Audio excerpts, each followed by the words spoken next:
Hello and welcome back to Vampire the Masquerade Chapters. Tonight we will be doing Chapter 14, Iron Hand. Last time we managed to steal the second piece of the key from the Red Path Museum, and the sheriff revealed at the end there that there was an impromptu Elysium occurring, which we've been summoned to. I'm hoping tonight's not going to be very combat heavy. Given that we're going to be at Elysium. Because I think this is going to be more challenge related.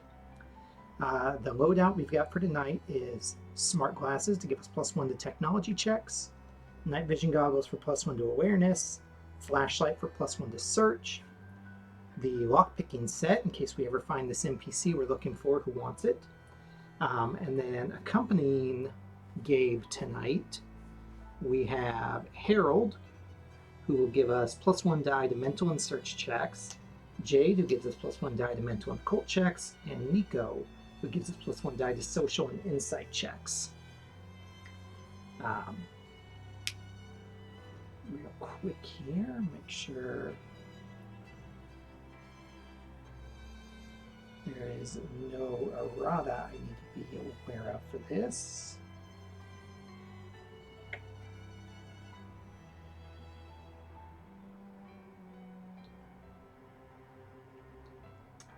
Okay, chapter 14.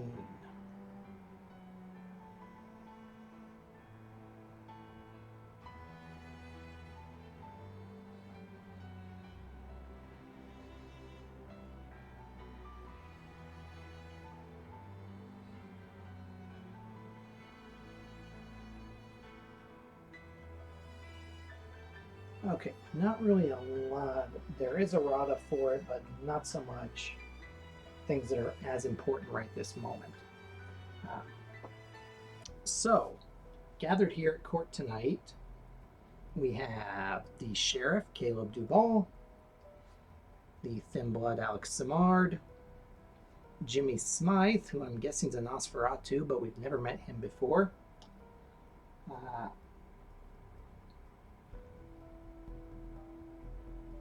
me see.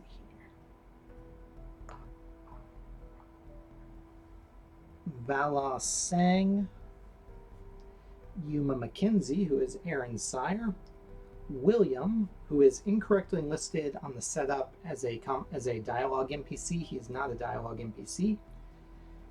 Betty Duhamel, the Harpy, and Martin Hilkers, the Prince. And then there's also Maggie and Ella, who are just NPCs. I'm guessing they're probably ghouls. We are not going to feed. We do start at 2 hunger, unless we find something in the future that gives us more humanity, which is possible. We will be starting every chapter from now on at 2 hunger unless we do a feeding session.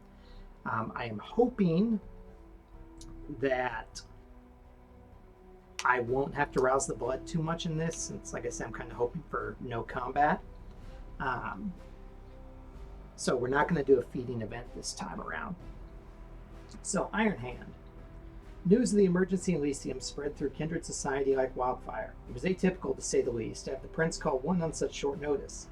Over the next few nights, members of the local Camarilla cleared their schedules and prepared to attend the strange and impromptu event. The normally busy and hectic business district feels desolate in the small hours. Deserted streets and offices make it easy for Montreal kindred to congregate without arousing suspicion. Walking through the Parisian-style cast iron and combination stone entrance at the Square Victoria metro station, you follow the stairs down to a long corridor. A lone janitor mops the russet tiles under the buzzing of fluorescent tubes. She throws you a sidelong glance as you approach. Evening. Her voice is hoarse and tired, but a glint in her eye makes you believe there might be more to her than you think. Pulling an old key wired to her belt, she unlocks the service door with the sign, "Electrical hazards, authorized personnel only." "Have a good one." She winks and gives you the finger guns before turning back to mopping the floor. Looking inside, you see an old service elevator. The room is illuminated by aged, caged industrial lights. You step in and press the only button available to you, down. Deafening motors whir to life, and you feel the elevator slowly start to descend. Damp, cold. The air changes dramatically as you get deeper, and soon the elevator stops. The motor stops as well, and you can hear echoing conversations distorted by distance. As you step out, you find yourself in a massive space that would most likely be at home in the best European cathedral, and certainly not something you'd think would exist behind the side door of a metro station. The effort people must have expended to keep this place secret has to be immense, but then again, some older kindred of the city have resources you can barely imagine available to them. The hollow is large and beautiful, like a mausoleum frozen in time. An intense glow seems to seep through the single window, cutting through the otherwise dark room like a blade of light. Perhaps it's a floodlight installed behind the glass pane. Turn your attention to the room and the large number of kindred within. You brace yourself for what the night has in store. Objective: attend the impromptu Elysium. Action: read event D1. If you are playing, not allied with, Nico Miller, you take -1 die to all checks being in the sewers. All right. E1.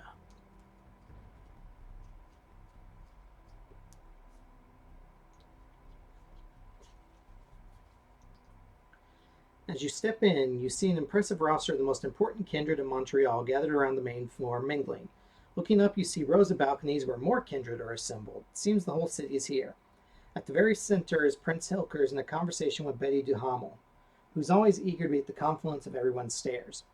Placed prominently in a well-lit corner of the room is a man, bloodied and in chains, kneeling and wheezing, flanked by two stern-faced women in the opposite corner.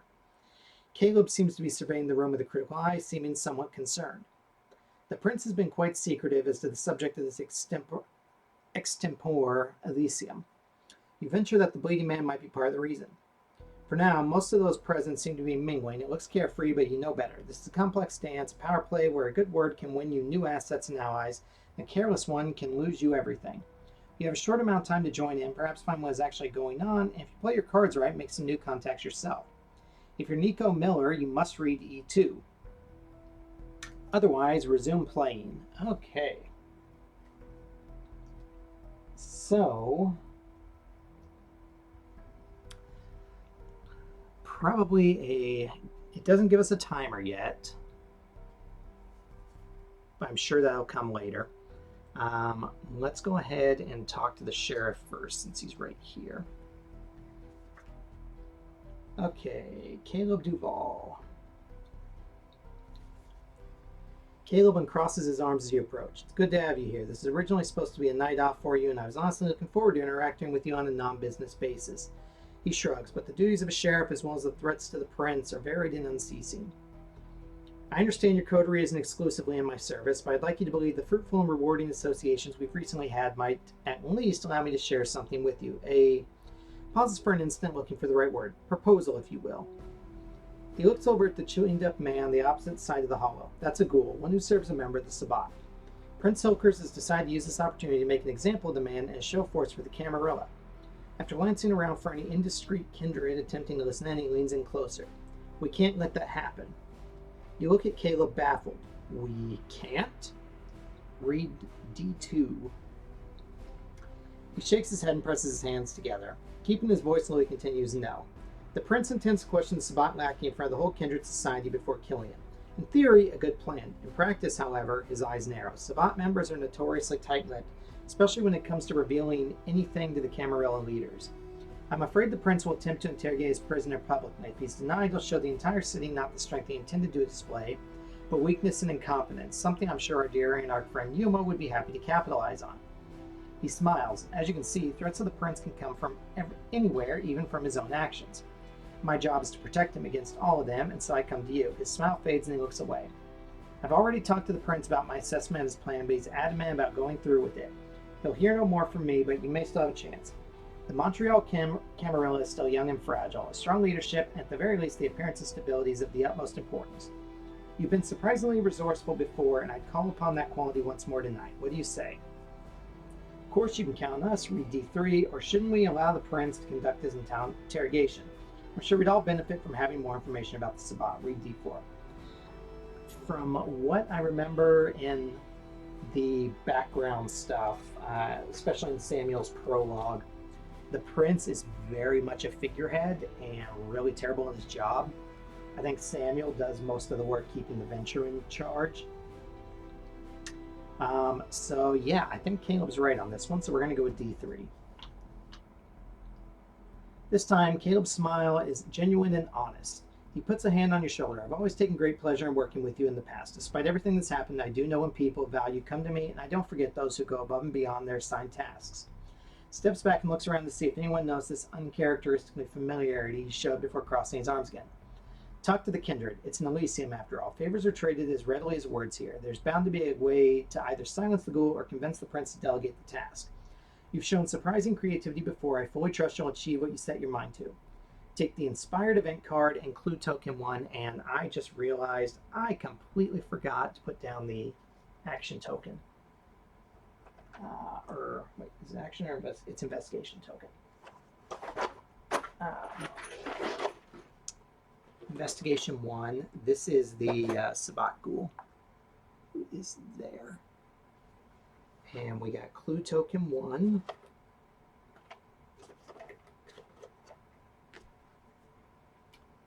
And the inspired effect card. I'm also going to pull out real quick. Seeing as this is an Elysium, I'm pretty sure we just had 5 boons. So I'm just going to put the boon token there, just in case we start spending boons for favors, as you do at an Elysium. So let's get the inspired effect card.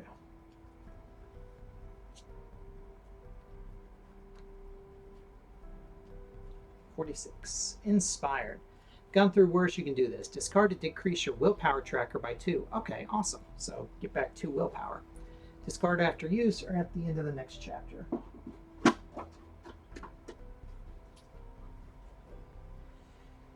The Caleb Duvall NPC can no longer be interacted with. Resume playing. Okay. So we've got that.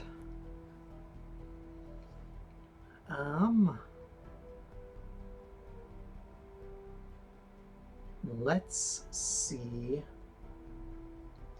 about meeting this Jimmy guy.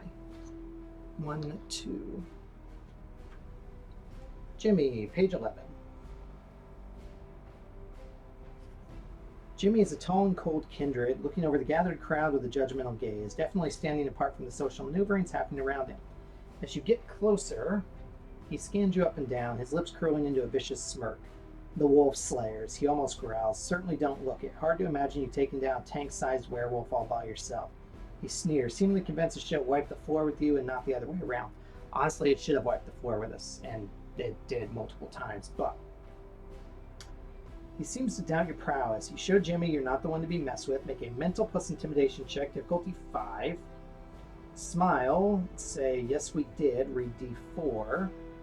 He's trying to goad you, you won't fall for it. You give him the finger and walk away. You can no longer be interacted with. So we get +1 intimidation. We get 1 success for intimidation. We'd have 3 dice to work with. We don't have Thomas with us this time, so we don't get the bonus to intimidation. I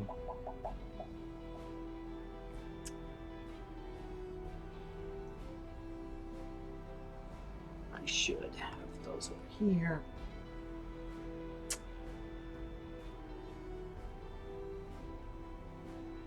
So all my dice pulls right now, before any bonuses are added, is 2 red and 1 black. Intimidation would not get me that right now.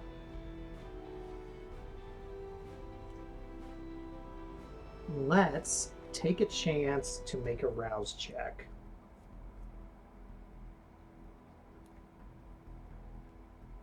And see about boosting mental by 1. Hopefully we won't get hungrier. We get hungrier. Not what we wanted. But for the moment, that'll give us 4 dice to work with. So we need 4 successes here for this to work. Come on, big money.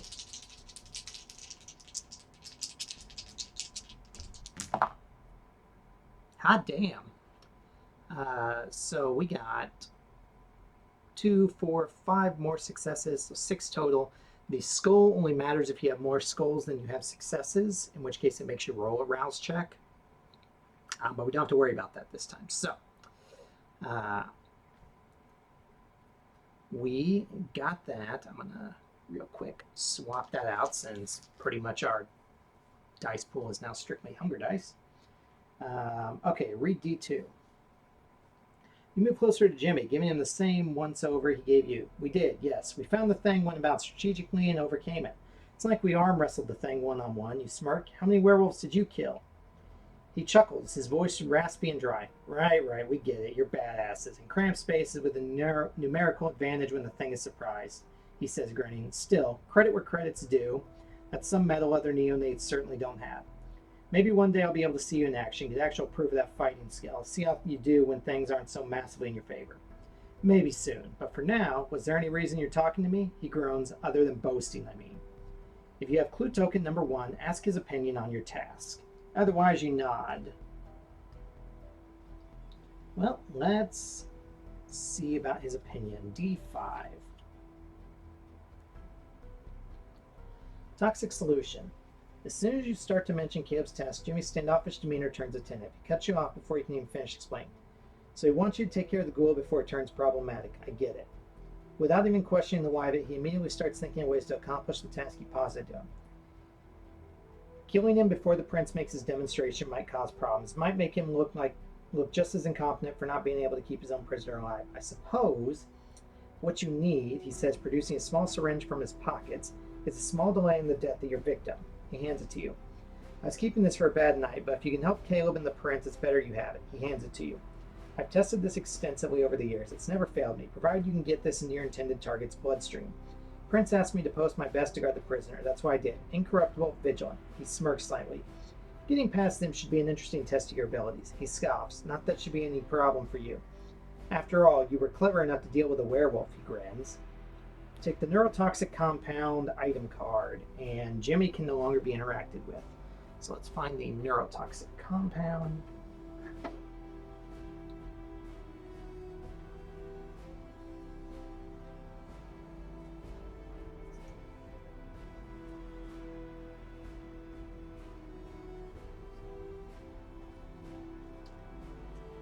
This is actually a melee weapon. Oh, but it can, okay, only be discarded at the end of the chapter. When combined with a weapon card, deals +1 damage, +1 poison. Nice. And actually, you know what, I'm just going to sit the item cards there in case we wind up getting other things with them. Okay. Jimmy can no longer be interacted with. Alright, let's go to Alex. 1, 2, 3. Talk to Alex. 55.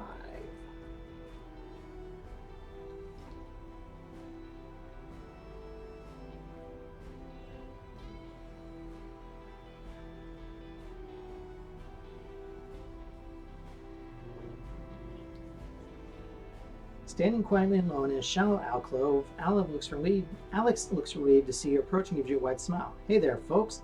How's the evening going for you? Got any clues of why this Elysium was called so suddenly? If you have clue token number 1, you explain what the prince is risking should he attempt to interrogate and execute the spot ghoul by himself. Read D2. If you have the neurotoxic compound item card, you show Alex the syringe, ask him if he can identify what it is. Read D3. You take this opportunity to chat with Alex about something other than business for once. Read D4. You nod politely at him and excuse yourself. Let's see what he knows about the poison we just got. You show Alex the syringe, ask him if he can identify what it is. Alex looks at the syringe. Well, it's not because I know how to make things that I can instantly identify what every liquid is. If I had my lab and some time, I'd be able to give you something, but he hesitates as he looks at the crystal clear liquid inside. You say this is poison? I mean, it's possible. The clarity of the liquid indicates it could have been produced in the lab or filtered or refined. Quality of the syringe makes me believe the potency and properties of the compound have been well preserved, or at least efforts have been put towards preserving what's inside. Apart from that, everything else would be more or less guesswork. Sorry. You shake your head. No, thank you. I understand this is very little to go on. You have clue token number 1. Explain what the prince is risking should he attempt to interrogate and execute the spot goal by himself. Read D2. Alex listened to you explain how this could potentially turn against the prince should the goal prove difficult. His eyes widen. Wow, that's huge. But I'm sure the prince has ways to make a simple goal talk. I mean, he's the prince and a full-blooded kindred. Can't he do basically anything? You're slightly taken aback realizing that, being thin-blood, Alex is quite misinformed on the extent of the powers available to kindred. You give him a comforting smile. I'm sure there are many things our prince could attempt. If it doesn't mean they would work, however. We're trying to avoid the humiliation that could result if what he attempted somehow failed. You lock eyes with Alex. Do you think you could mention the prince you'd support delegating the interrogation and execution of the prisoner to us? It's Alex's turn to look utterly shell-shocked. What do you mean, talk to the prince? He'd never listen to my opinion on anything. I'm barely considered a kindred. You attempt to convince Alex of the value of his voice in the Camarilla. Make a social plus persuasion check, difficulty 4. So...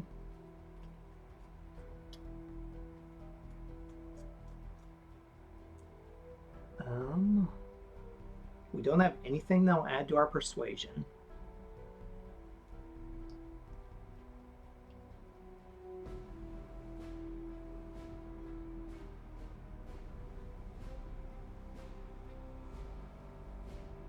It might make him upset if we fail, but we've got 1 success and we've got 3 dice, even if they're 3 hunger dice.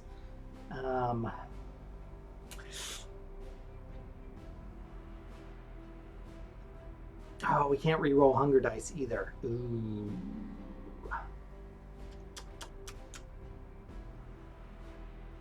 Fuck it. Gotta risk it for the Trisket. As a Bruja I once knew said. Well, fuck. 2 successes. Read D6.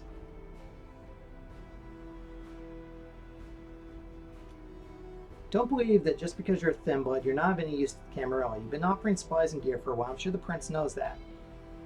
I think if you ever tried to speak up, you wouldn't be ignored like you think you would. You say, attempting to be reassuring, something you're sure not many kindred ever made the effort to be towards him.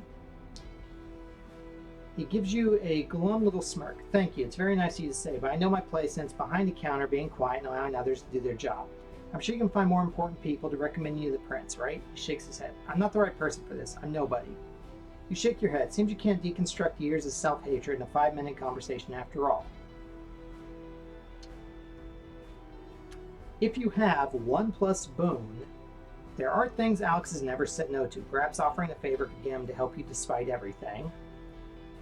Otherwise, you can't force him to put himself in that position and the conversations. Let's read D7 because we have 5 boons. Capitalist. Alex seems to lose 1 boon. Okay, so real quick, let me just swap that 5 for 4 1s.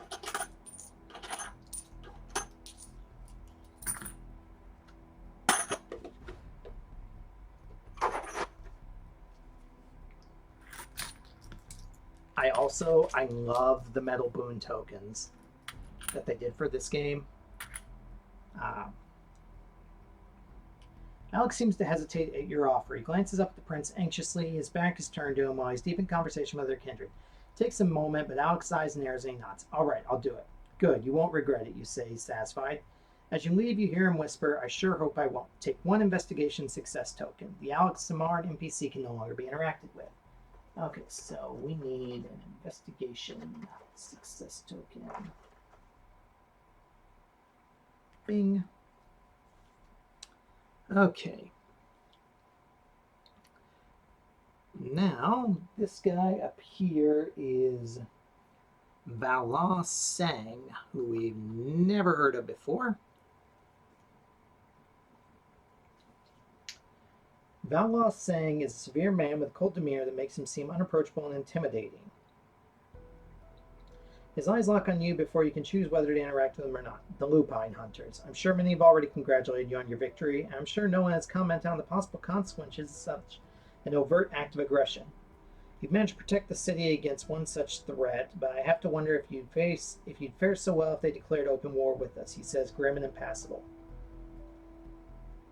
If you are Jade, and you have clue token number 1, and Blood Sorcery Thaumaturgy 2, We are not, and we don't. If you have Blood Sorcery, Thaumaturgy level 2, and you have Clue Token 1, we do not have Blood Sorcery.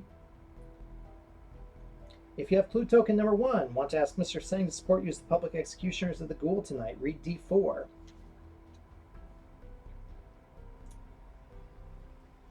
You'll have to forgive my bluntness, Primogen sang, but there's a matter I'd like to present to you, a matter on which I'd like your support. His eyes narrow. You're unsure if it's because he's irritated or because he's giving you his undivided critical attention. Uncertain what to do in this uncomfortable silence, you continue explaining. As you may already be aware, there's to be a public interrogation and execution of a Sabbat agent later tonight. The prince intends to do this himself as a display of his authority and control over the city and its elements. The sheriff firmly believes this might lead to the opposite result should things go wrong. He sneers. I didn't think I'd have to discuss politics with neonates this evening. If you're Jade, read D9. We're not. Otherwise, read D10.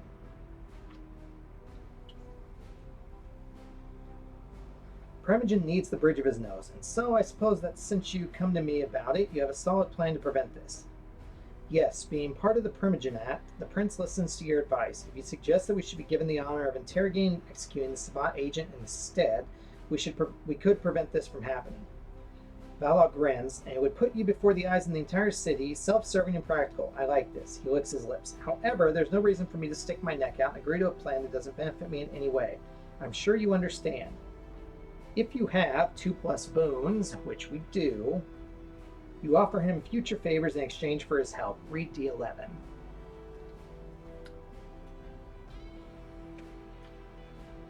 Honestly, I think having one of the Primogen backups would probably be worthwhile. So, read D11. Lose 2 boons. He grins as he shakes your hand. Politics and business make for interesting friends. I'll talk to the prince as soon as I can. With the Primogen's support, you're one step closer to convincing the prince to deal with the Sabbat Ghoul yourself. Take 2 investigation success tokens.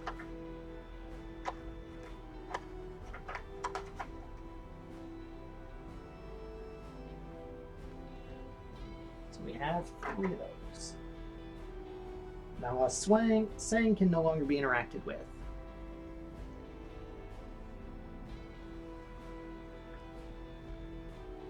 I think the fact that we helped Yuma in the past will probably help us here. But although he is an anarch, so probably easier to go for Betty. Also, we're Gabe.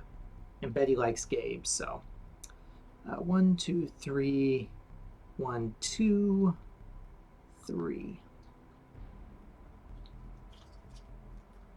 Betty, page 27.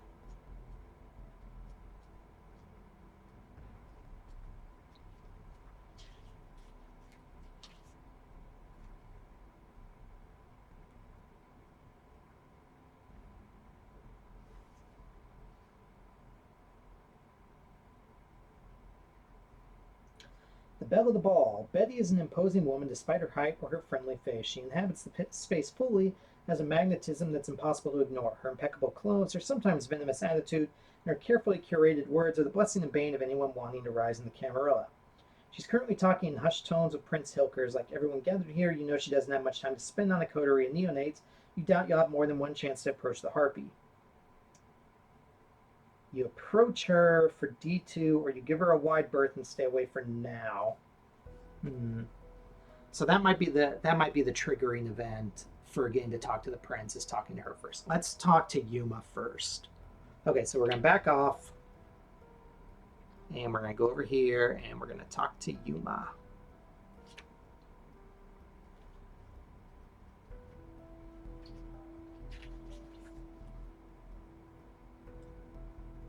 It's been a while since you've seen the Anarch leader. He looks stoic, obviously at ease despite being isolated in this otherwise all Camarilla soiree. As if he was familiar with this place. Seeing you approach, though, seems to soften him and gives you a sincere, relieved smile. Prince has a strange notion of decor for his little get-together, but hell, if I had a secret underground church, I too could think of a few fun things to do with it. If you're Aaron, read D2. If you're Thomas, read D4. Otherwise, read D3.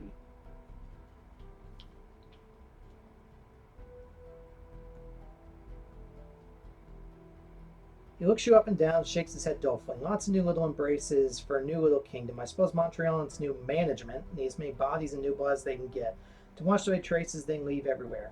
Like you did when we met the garden earlier. Haven't properly thanked you for that one. As much as I don't care for the Camarilla, I'd much rather have them as neighbors than the fucking Sabat. He scoffs. And you neonates have been all right in my book. Even if the Camarilla never gave you a choice other than between them or the sunrise. YUMA MCKENZIE can no longer be interacted with. If your status is 1 or higher, read D5.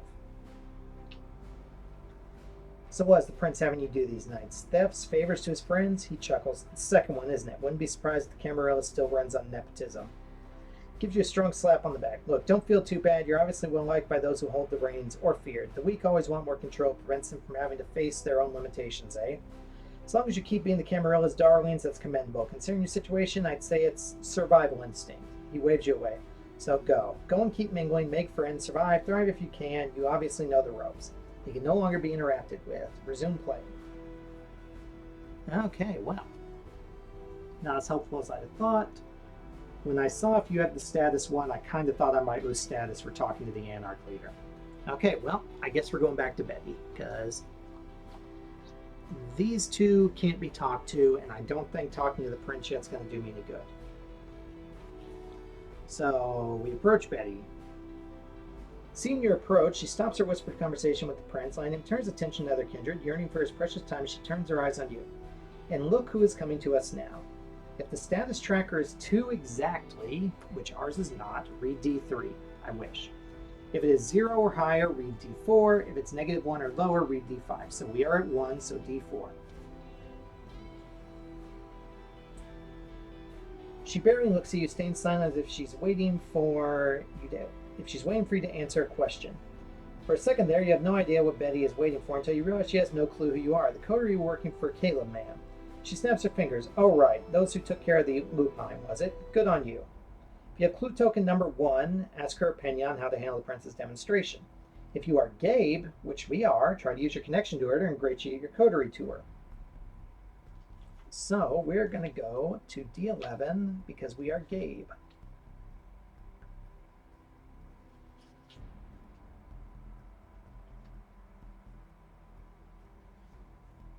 You step forward and Betty's eyes widen as she sees you. Oh, of course, you're running with this coterie. How could I be so forgetful? Come, let me see you.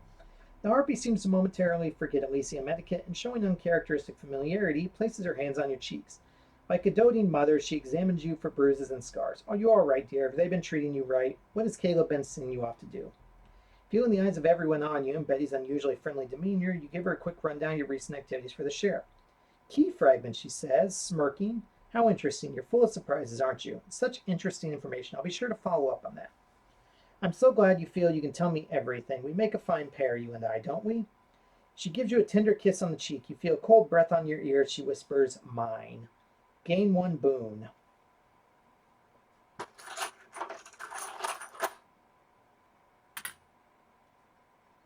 Eager to leave this uncomfortable situation, you slink away into the crowd. She can no longer be interacted with. So, not as much what I was hoping for.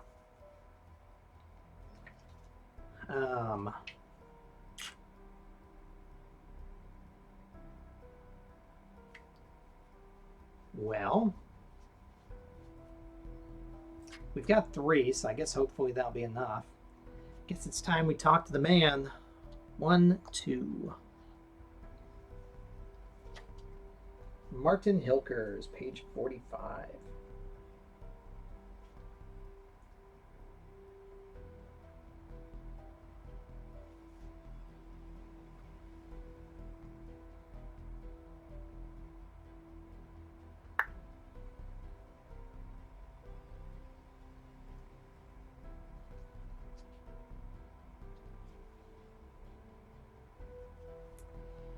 Hilkers is trading a few quiet words with Betty, but his attention is directed mostly on the guest still pouring in at this late hour. He seems apprehensive and tense, waiting for something. If you have clue token number 2, you must read D4. We don't. If your status is 0 or lower, you must read D0. Or you must read D2. We don't. Otherwise, read D3. Addressing thy sovereign. Prince, you give a respectful bow as you approach Hilkers. Betty takes a few steps back as the prince turns his attention to you. Ah, my right hand's right hand. Your exploit's been creating quite the fuss. Seems I can't spend one night without having one of your names come up. He chuckles as he moves toward you and grabs you by the shoulder, squeezing you. Your little ragtag coterie is truly on the up and up. Should I be worried you're gunning for my job? He looks at you with unwavering gravity, and you feel his grip on your shoulder tighten painfully. My prince, you ask, unnerved by his question, but soon his severe countenance turns into a fanged smile, and he laughs loudly. Oh, neonates, how easy you are to fool. Prince gives you a few slaps on the back as you laugh uncomfortably. Now, is there a reason why you grace me with your presence? I do have other subjects to attend to. If you have clue token number 1, the prince seems to acknowledge you, if a bit strangely. If you feel the support for your claim is sufficient, you may offer yourselves as agents of his will for the execution. Read D5. That's really our one shot right now. Yeah, I hope that 3 is enough.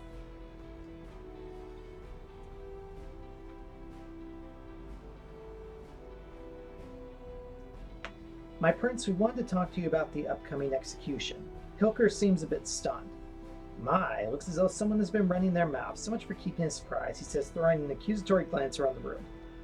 We would like to request the honor of interrogating and execute the Sabbat agent in your stead. If your status tracker is 2 exactly, and you have 2+ investigation success tokens, read D7.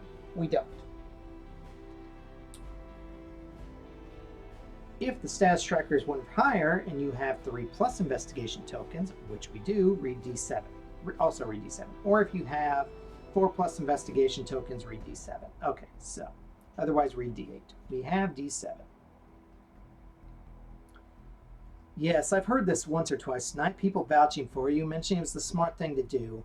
He sighs dramatically. You're going to take away all my fun, aren't you? He moves closer to you, swatting a bit of stone dust off your shoulder.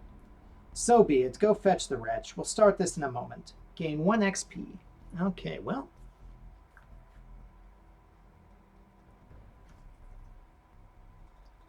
We now have 2 XP.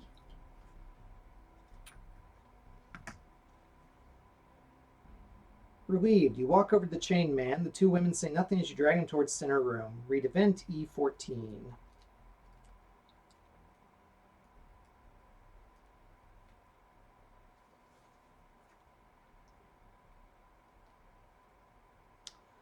Through the crowd, Caleb simply nods at you. This is a moment to seize, to step up to the spotlight and show the entire Camarilla kindred your worth. Who will carry out the execution?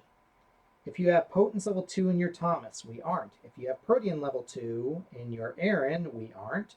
If you're Samuel Armstrong, you have Special Umbrella, we aren't. See additional choices, see event 16.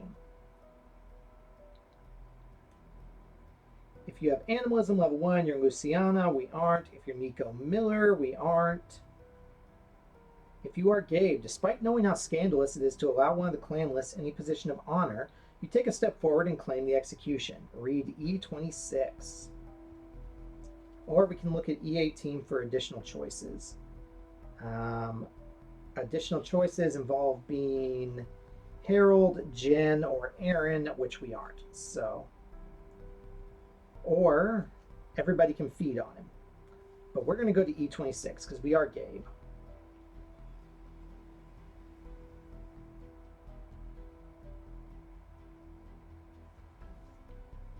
As you move closer to the man, you hear shocked gasps and whispers from the assembled crowd. The kindred stares feel almost painful as they look the clanless up, attempting to seize the honor of the kill from full-blood kindred. However, with a harsh glance, Betty glares down the Camarilla kindred into quiet submission before turning her attention back to you, giving you a smile and nod to go ahead. You feel immense pressure and anxiety as the ghoul looks up at you, spitting blood and shuddering in pain. The fuck you want, Lick? Like what you see? You know this is your moment. The moment to prove to the prince, every guest, that despite your origins, you're a valuable member of the Camarilla. Gritting your teeth, you lunge at the man, pushing him down on his back as you plunge your thumbs into his eye sockets with all the force you can muster. His screams grow high-pitched, panic and desperate as he tries vainly to struggle against you, but chains keep his hands firmly against his back. You know you can't afford to look weak or hesitant, so you push your thumbs further and further until his squeals turn weak while he's choking on the blood oozing from his wounds. You blink, and for a moment it's no longer the spot thug dying at your hands. Your sister is now facing you blindly, her blood coating your hands. Gabe, she whispers weakly, your face is weird. She smiles warmly at you. You grit your teeth, push harder into her skull. Shut up, you're dead, you growl through gritted teeth as the face of your murdered sibling vanishes. Read E25.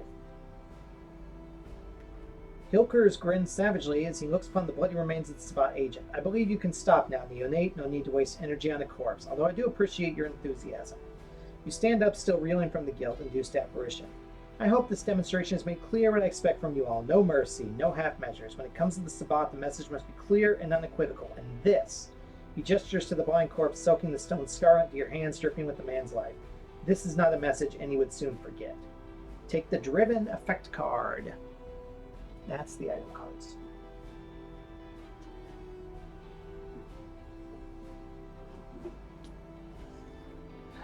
Driven is 45.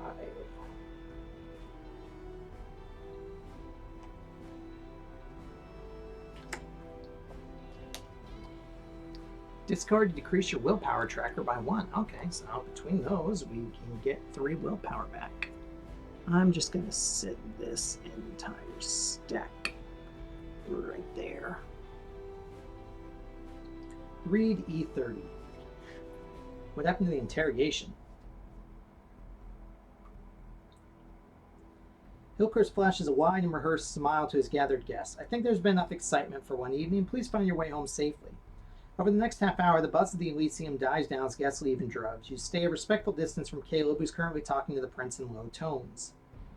I don't want to have to arrange for nights like this again. Are we clear, Caleb? The sheriff, stoic, bows his head. Yes, my liege. Hilker smiles. That's what I like to hear.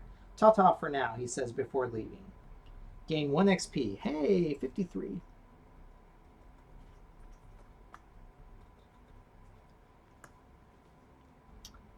Remove all other tokens from the tile. Set your character, Caleb Duvall, Jimmy, and William on the designated hex. Okay, so these 3, we're just going to take everybody off real quick.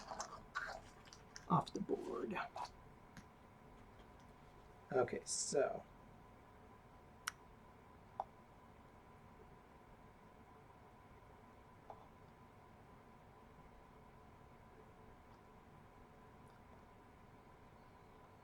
Caleb doesn't move. Jimmy comes there. And this guy, William, goes here. And we go right there. Read E5.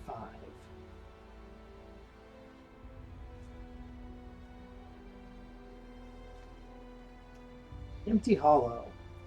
For the first time this evening, the hollow falls silent as the heavy doors close behind the prince. Caleb closes his eyes and rubs his temples. I'm glad that's over. I'll have to spend quite a bit of time appeasing the prince after tonight. But all things considered, I believe this went adequately. He looks up at you with the tired smile of a man carrying a heavy burden. I have things to take care of, many in fact. As such, I'd like to make proper introductions. He glances at the man right. This is Jimmy, a very loyal, very effective colleague with whom I hope you'll become better acquainted.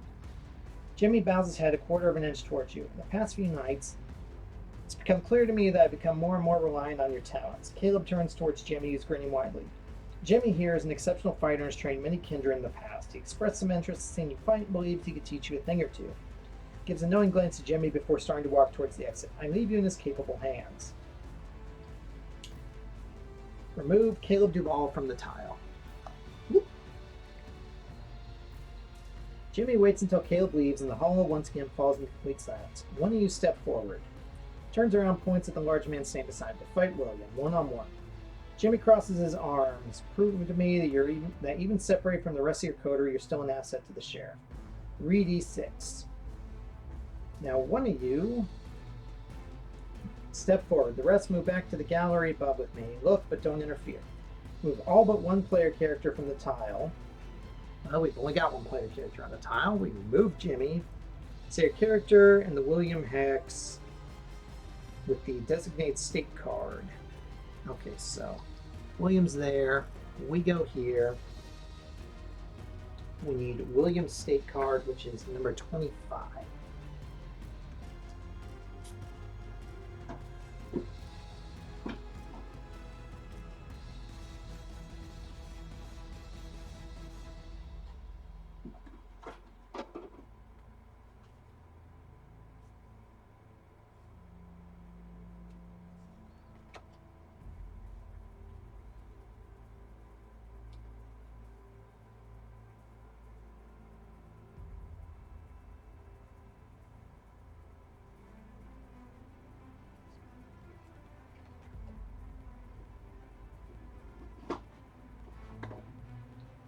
Okay.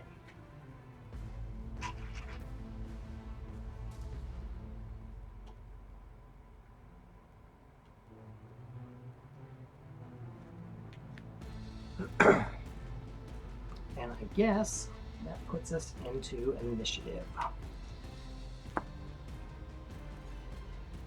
So my initiative is 2, Williams is 2. Did I grab out of that box?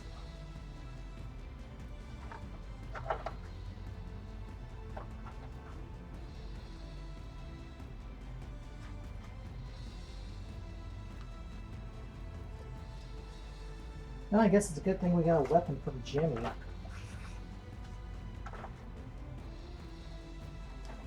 Because otherwise we would be woefully unprepared for combat. What does Jimmy use? Jimmy uses boss number 2's deck. Oh, well, fuck. Not a fan of that idea.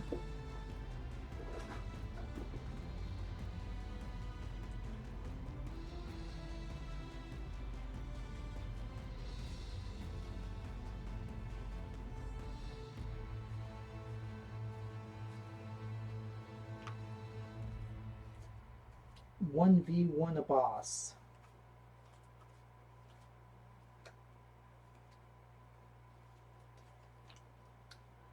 Hopefully, though,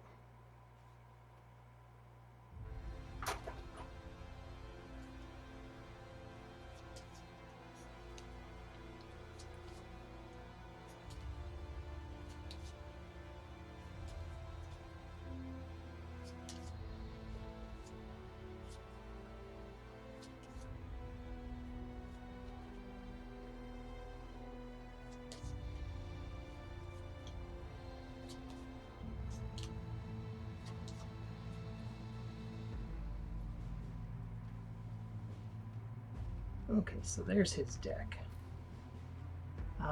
We need to choose combat cards. Remember how I was saying I really hope there's not really any combat here?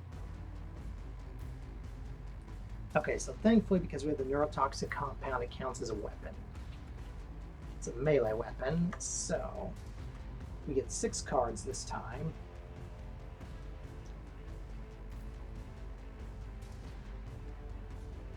I want bite. We are going to be making a lot of use of poison. Slash, dodge,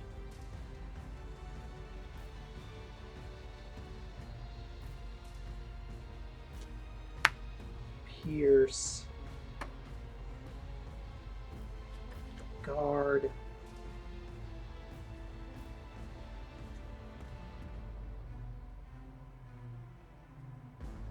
and hook.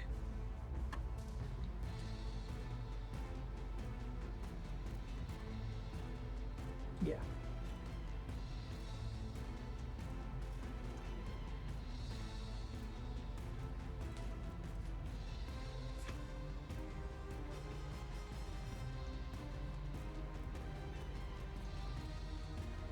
Okay. And real quick,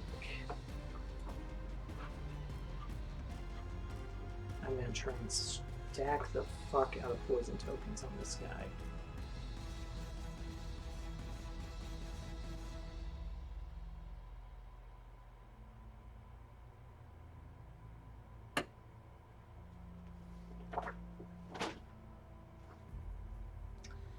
Okay. So, unfortunately, because we have a 4-player coterie, this guy's got 2 initiative, 5 attack. Oh, he's got the same either way. Well, I wonder if this is one that you're supposed to lose.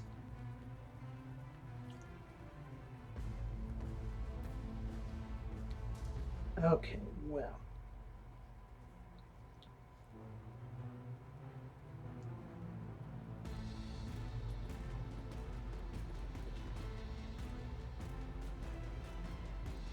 I am going to start off rousing the blood for Aspect of the Snake.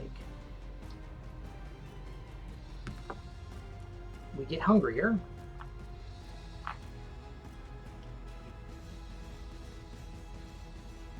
But we now deal 1 poison if we deal 1 damage with the bite combat card, and we reduce damage by 1. And we are going to bite to start off. So let me real quickly. Poison is the knife token. I'm going to just give us a permanent resistance there to represent our 1 defense.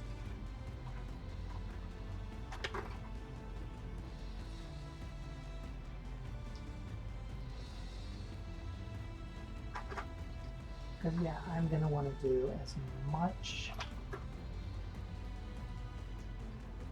poison damage as I can to this guy.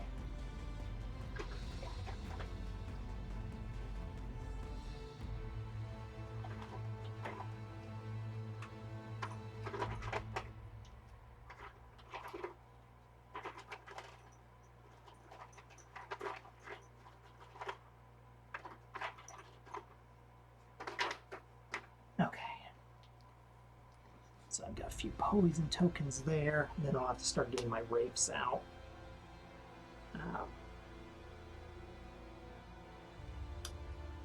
Okay, so I'm going to bite. His card is Special 1. Smash. The best offense is no defense, which he's going to get +1 movement, -1 resistance, and +1 damage, which is going to give him 6 damage. Which is... Actually, we're going to get to take 1. It's almost going to beat us in 1 go. Okay, so we've got 1 automatic success.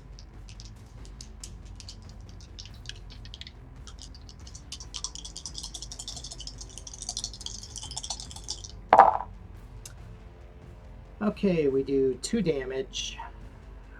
Fuck! I really needed that to work so that I could get rid of one of those fucking hungers.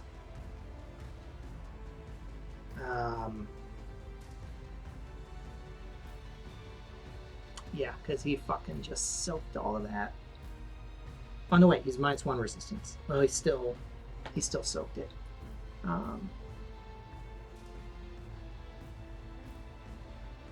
Shit.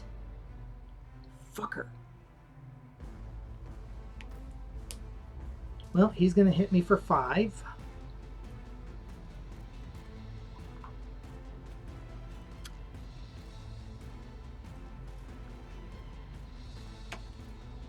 Oh, no, wait. I have 1 more dice. I have 1 more die. Forgot all about it because I get +1 from the bite attack. I can spend a willpower to reroll.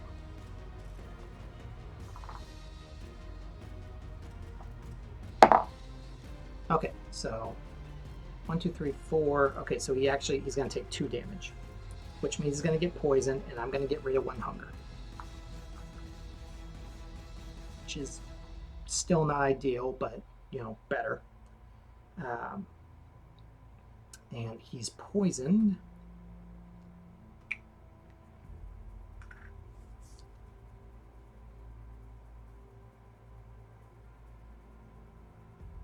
So he took 2 damage.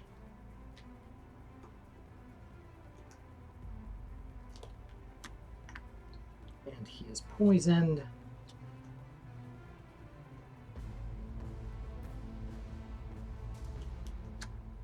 And that's both our turns.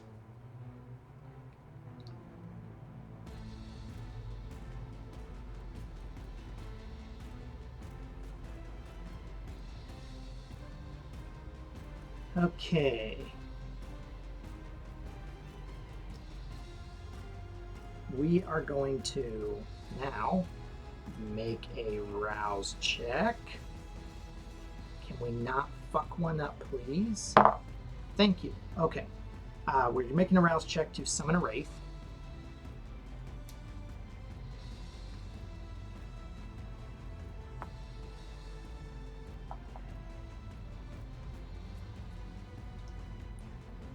And we are going to move behind him.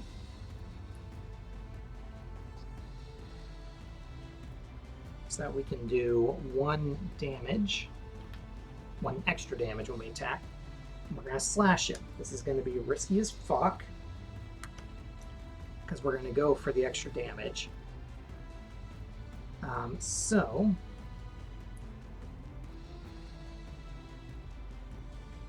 we got 2 successes, 3 dice. So we get these 3 dice. We get +1 die from the attack. He's already taking 3 damage from the poison and the automatic successes, which he has.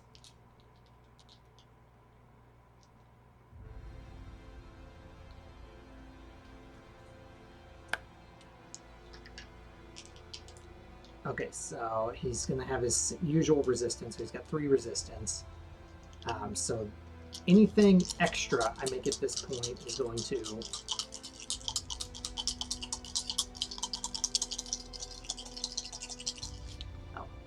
where's my Wraith cards?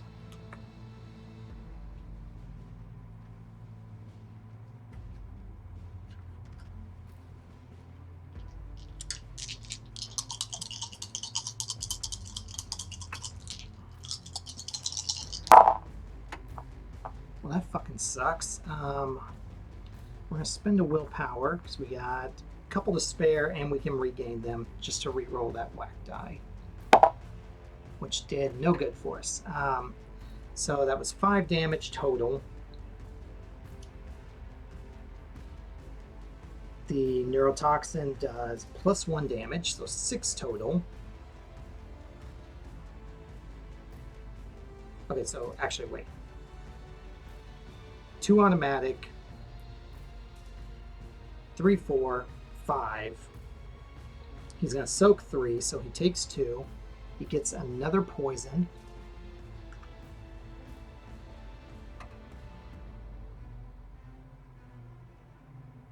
And then he takes 2 more from... No. Sorry, math. Early in the morning math. Okay. 2 automatic successes from weapons. 1 automatic success from being from behind. The 1 automatic success can't be blocked. So 2 of those, rolled 2. So 4 successes, 5 successes. 3 of those get blocked, so 2. So we do a total of 4 damage. 1, 2, 3, 4. He's now got 2 poison tokens on him. I don't know if those stack, but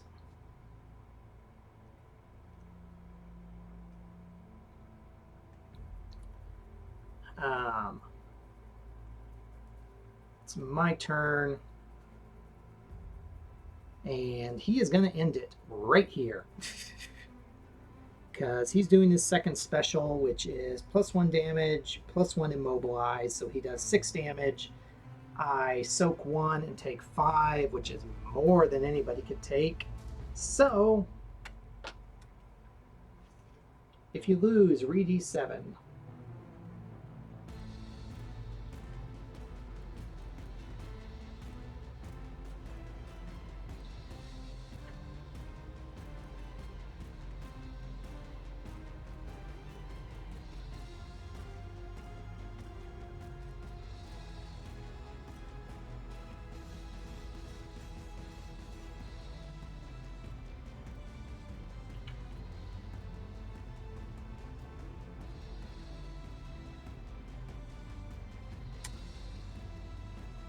And 1 second.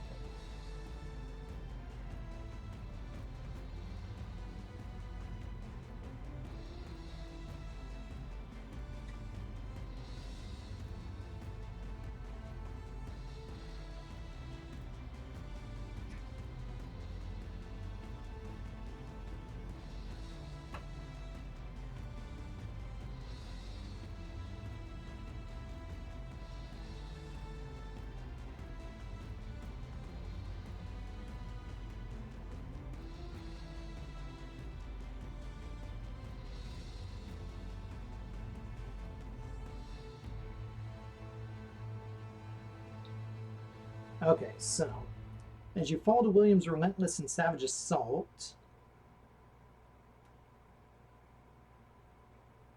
Jimmy shakes his head in disappointment. Looks like Caleb places trust in the wrong kindred. He looks at your opponent and nods. Finish the job, William. We can't have the sheriff relying on them. They fail now.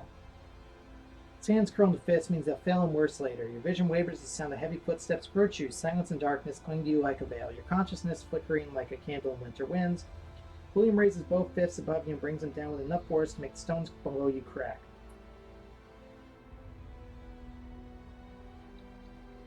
You may restart the chapter from page 28, or from event 28.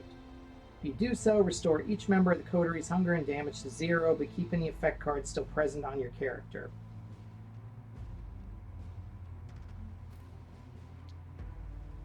So...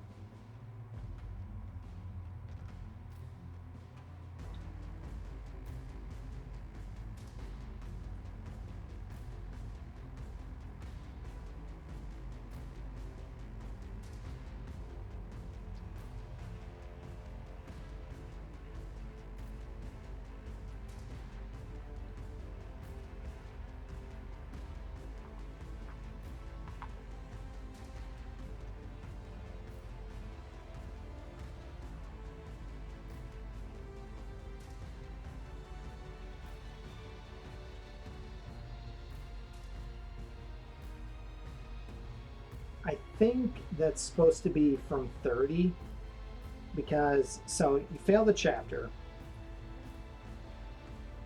and then if you go to E28, it basically has the Sabat Ghoul getting killed again, but at the bottom of it, it has you gaining the status in the Inspired Effect card, which I don't think you're supposed to get since it says all of that. So I'm going to assume 30 because 30 is when you talk to Caleb, and then it leads back to this. So we are going to cut down on things, and we're going to jump right back to where we were when we started this combat. Except now, according to this, we get to start with hunger 0 and damage 0, which is going to put us at a much higher likelihood of doing better.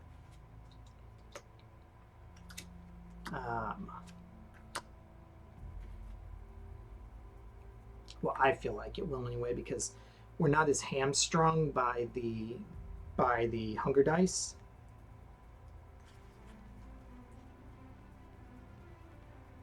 So we're going to give this one more shot. If we fail again, might have to try it again solo without the other NPCs.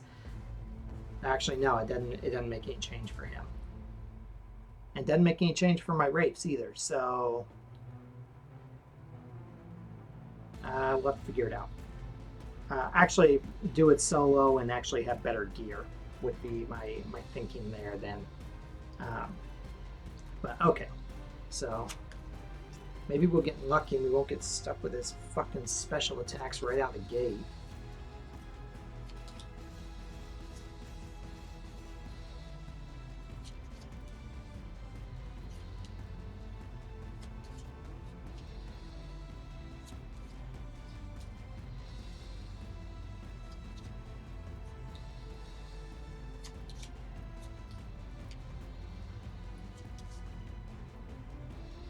I am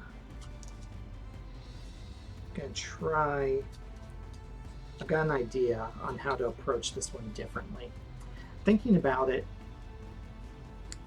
I thought about this earlier.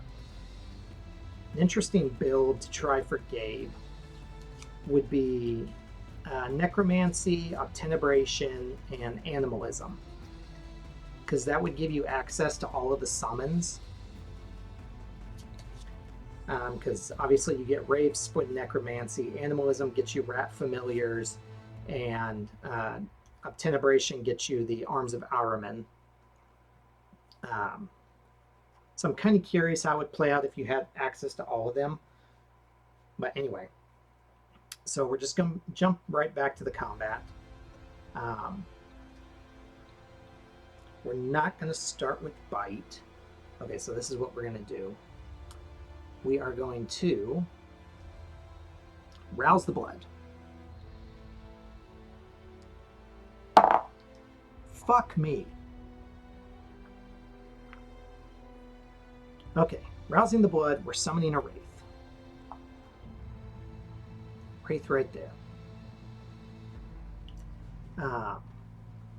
Then we are going to slash. Actually, wait. We are going to pierce. His combat card is smashed, so it's going to give him -1 resistance.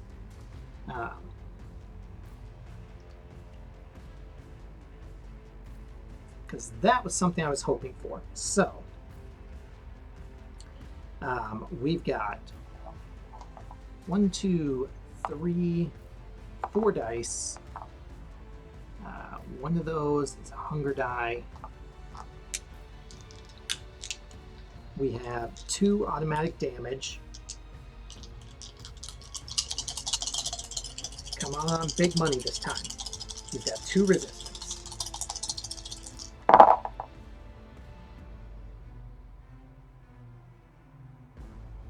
Yeah, not bad. Okay, so 2 damage, 4 damage, 5 damage, and he gets poisoned.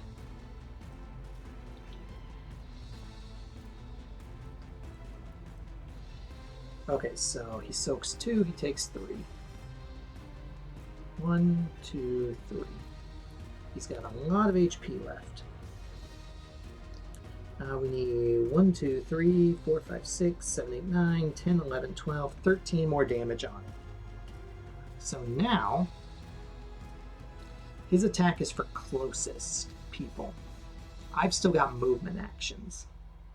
So, 1, 2. Actually, no, I'm gonna take 1.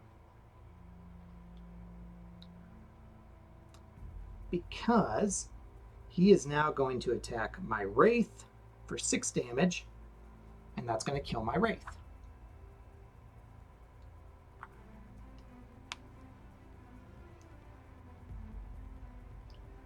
So, next round.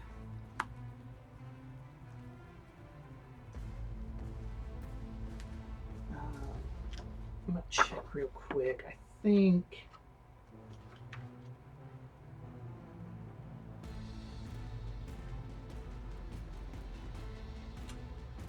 NPC will target the ally or character with highest initiative on the tracker. So he's always going to attack me above the Wraiths. In the case of ties. Oh wait, slash is there because it's discarded right now.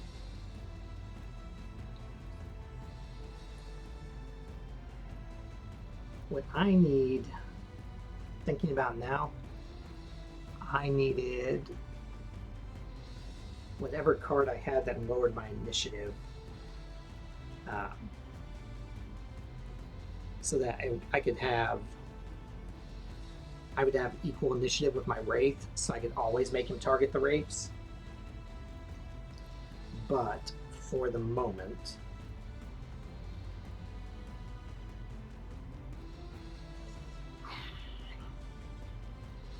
he's got 2 movement. I've got 3 movement.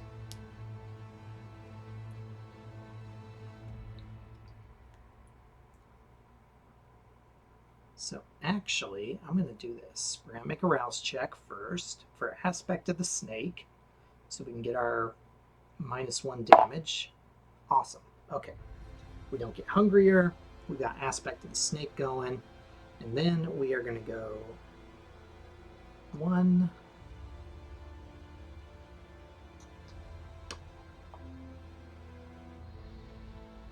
yeah, 1, 2, 3. We're going to put some major range between us and him.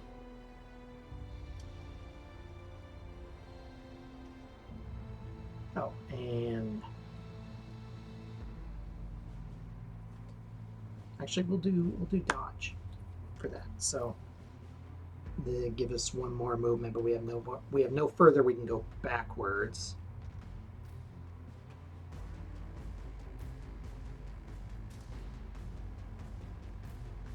Yeah. And he's going to do special 2, knee break, which is going to get discarded so that he can get closer. So 1, 2, 3, 4. Actually, no.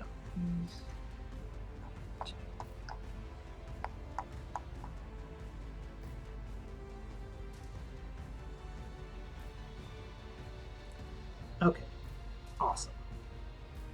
Liking this so far.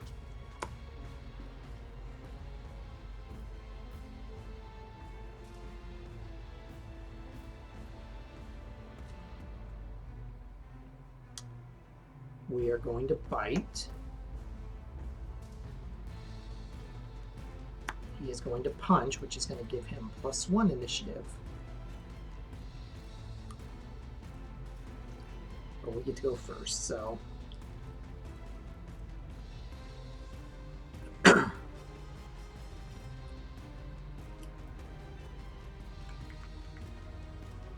So we've got 1, 2, we got 1 automatic success. We've got 3 dice, 4 dice.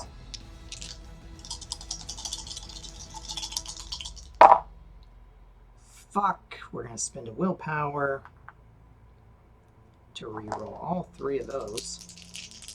I like that. That's 4 successes, 5 successes. He's gonna soak 3.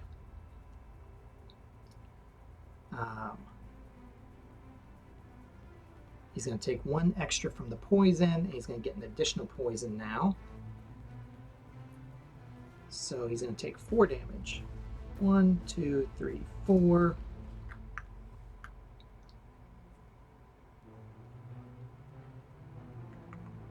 I lose 1 hunger.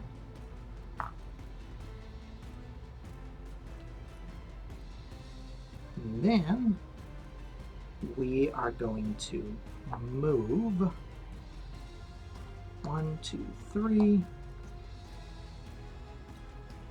and then we are going to make a rouse check as our last part of our turn to summon the wraith between us and him. We get hungrier again, but the wraith is between us and him.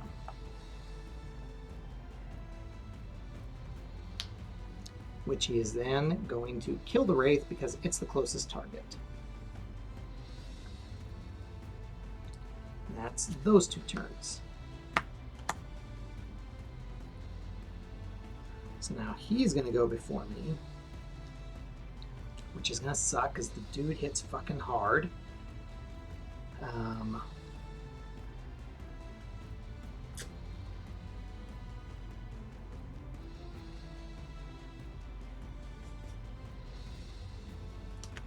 need it real quick.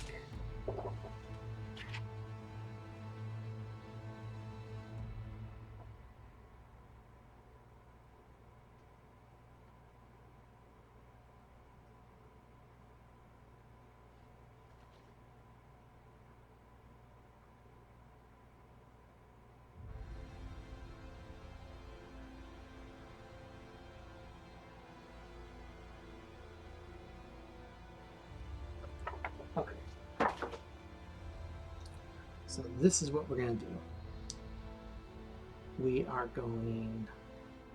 Well, we're not going to do shit on our turn yet. Just in case he hits us, we're going to do guard.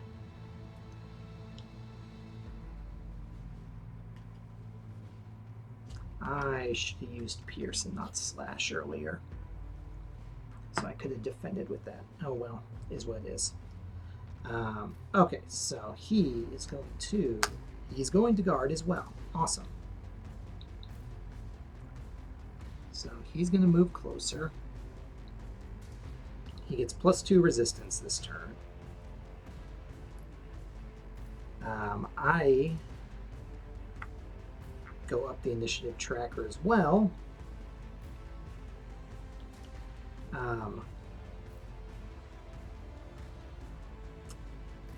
And I am going to spend a willpower to refresh my hand. So I've got all my cards back. Or I will have all my cards back. Well, except for guard. I won't have guard because that's already in play. And then we're going to go 1, 2, 3. Actually, no, before we move, we are going to make a rouse check. We gain 2 hunger. Fucking awesome. Spawn a wraith, and then 1, 2.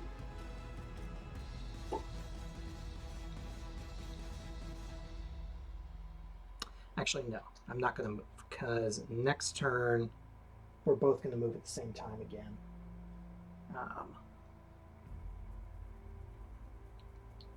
So it's that round.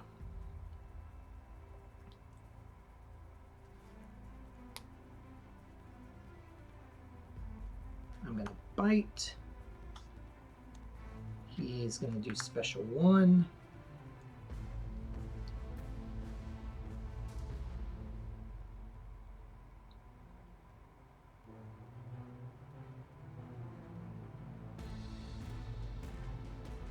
Yeah.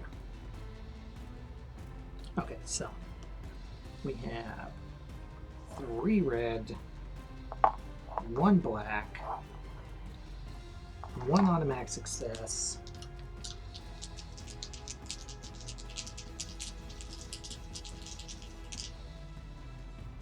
Everything's on this side right now.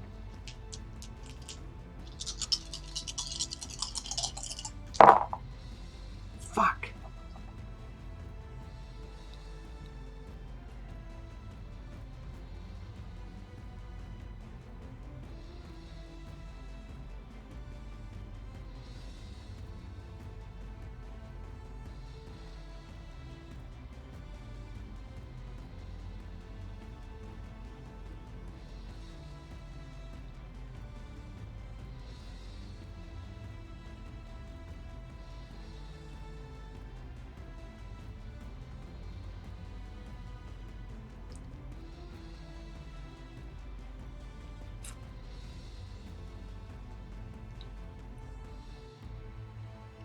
Okay, so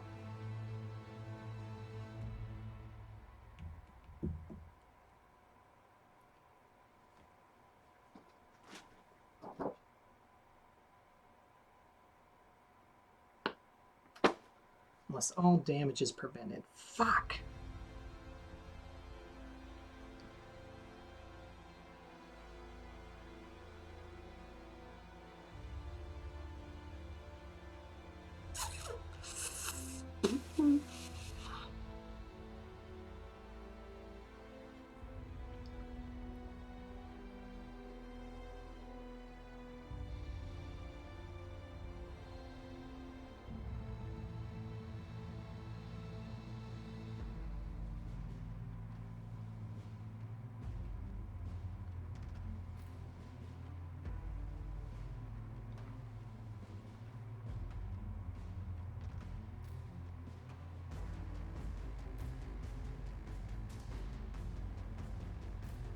No, I can't spend that willpower right now. Fuck. Okay.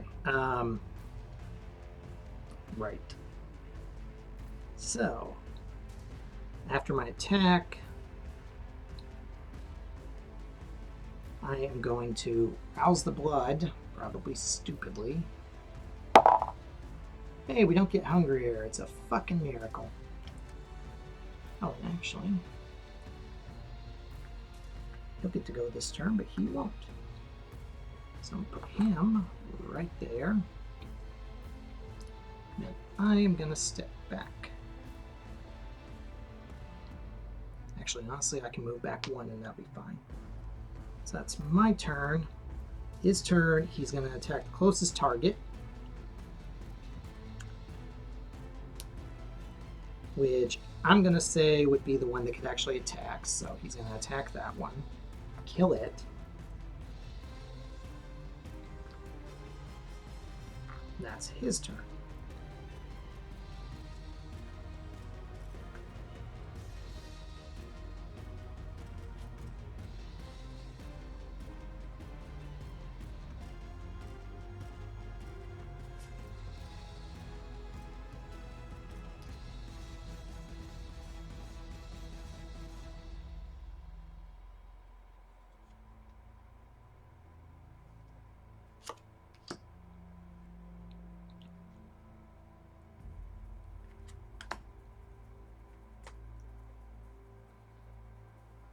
Okay, this time I am not going to be using an action card, or I'm not going to be using an attack card, because I am going to be using Driven to give me back 2 more willpower.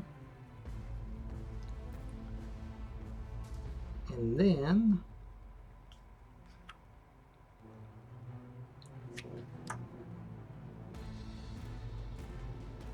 I'm going to make a rouse check and hopefully not get hungrier again. Thank you. So we've got another Wraith.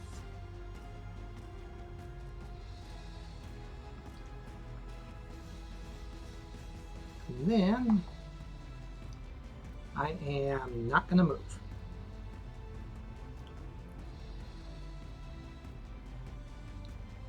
So that's my turn. Actually, can I see?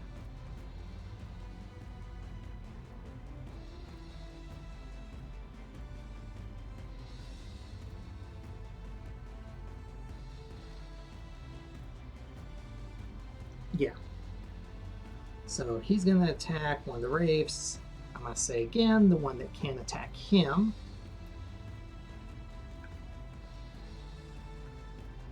So it's dead. That's his turn. The other one can attack. Brings us back to the top of the round.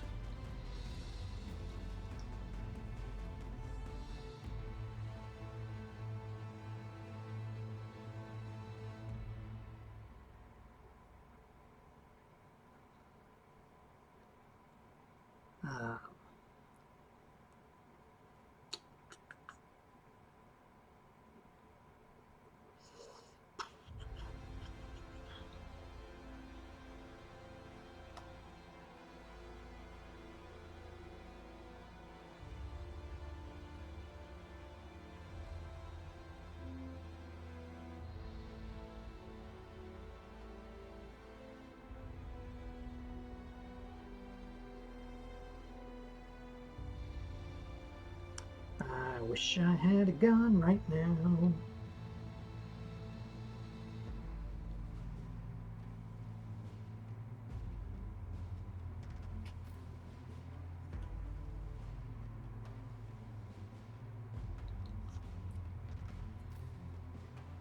We are going to do slash for our attack.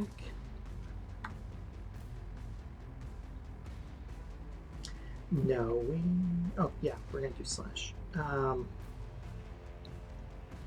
Although we'd go first. So, no, let's do pierce. If we're gonna go all the way in, we may as well go all the way in. So we're gonna do pierce. So we move there. He's gonna do special 1, which thankfully is gonna give him -1 resistance.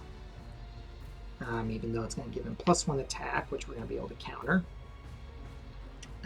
Okay, so we've got 3 dice +1. Oh no, we don't get +1 from that, but we do get +1 from that. Okay.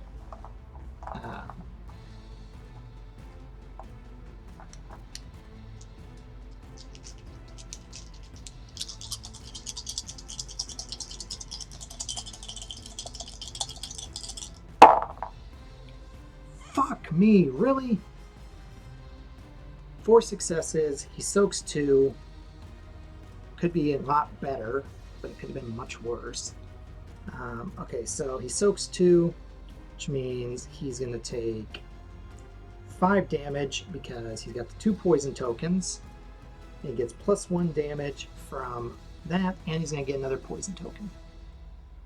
I need to find out poison stacks. I really hope it does. Okay, so he's going to take 5 damage. 1, 2, 3, 4, 5. We need 4 more damage to take him out.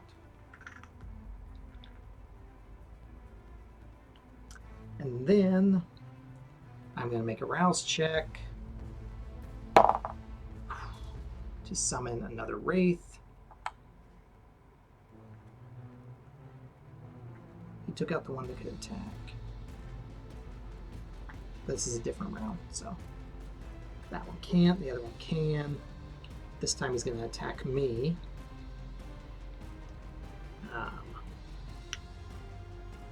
Which he would do 5 damage, +1 for 6 damage. I get to -1 because of my resistance from my aspect of the snake, which is very helpful. So I'm going to take 5 damage, which sucks. But I've got both Wraiths on the board.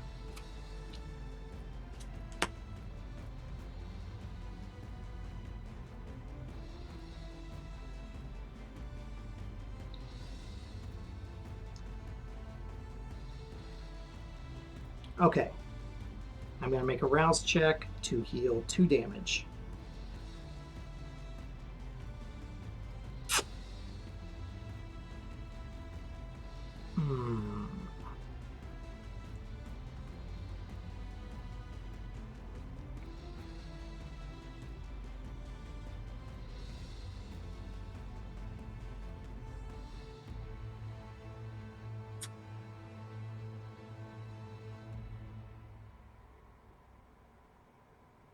Oh, wait. Wait a minute. I didn't even realize the facing I had him. I had him facing down there because he killed that one earlier. So technically, that's got the Wraith behind him. The Wraith typically does 2 attack, but it would get +1. He had -1 resistance. So he would do 1 damage, and it would take +3 from the poison. So actually, for once, my Wraith managed to kill something. Well, managed to damage something, but the poison means he killed it. Because that's 1, 2, 3, 4 damage. Okay. If I find out next time that poison doesn't stack, we'll keep that in mind, but... So if you win, read E8. As William slumps to the floor, you see his grotesque flesh start to reform at a speed you've never seen before. What is he? What is this, you say? What he is? Jimmy walks toward the crumpled man and sets his hands on each side of his neck. It's no longer important. With a nauseating snap, you see William's head fall limply at a non-angle. The flesh that was mending stops. The massive man, now no more than another corpse for the hollow.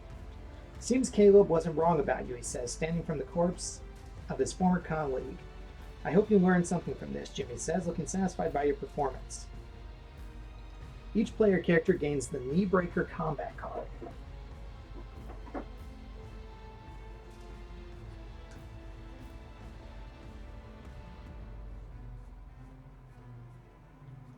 Knee Breaker.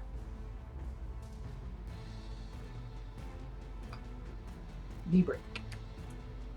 +1 immobilize, costs 1 willpower, but it also gives you +2 +2